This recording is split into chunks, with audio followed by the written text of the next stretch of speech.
যাবো তোমায় শ্বশুর বাড়ি নিয়ে। অনেকদিন ধরেই অভিনয়ে দেখা যাচ্ছে না ঢালিউডের জনপ্রিয় নায়ক ইলিয়াস কাঞ্চনকে। তবে বিভিন্ন সময় সংবাদ মাধ্যম ও সোশ্যাল মিডিয়ায় চলচ্চিত্রের হালচাল নিয়ে কথা বলেন তিনি।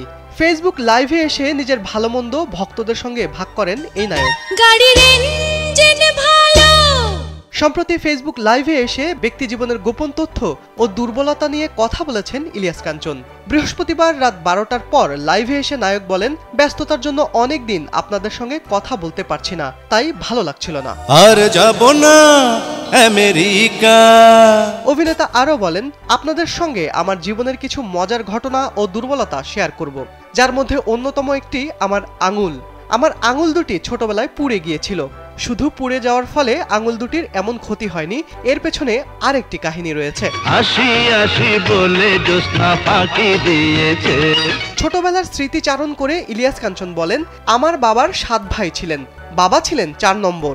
আমি যখন হামাগুড়ি দিয়ে হাঁটি তখন বাবার এক ভাই বিয়ে করেন। মা বাবার কাছে শুনেছি তখন গরম চুলায় হাত দিয়ে আঙুল দুটি পুড়িয়ে ফেলেছিলাম আমি। তখন ঘরে বাবার ভাইয়ের নতুন বউ, তিনি বড় ঘোমটা দিয়ে চলাচল করতেন। ভেঙেছে পিঞ্জর, মেলেছে ডানা। তিনি আরো বলেন, একদিন পোড়া আঙুল নিয়েই হামাগুড়ি দিচ্ছিলাম, আর উনিও বড় ঘোমটা টেনে হাঁটছিলেন।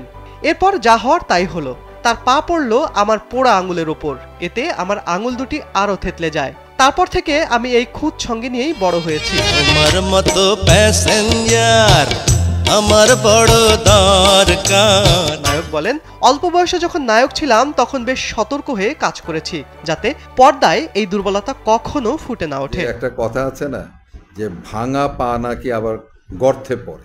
শিবলি আহমেদ, কালবেলা।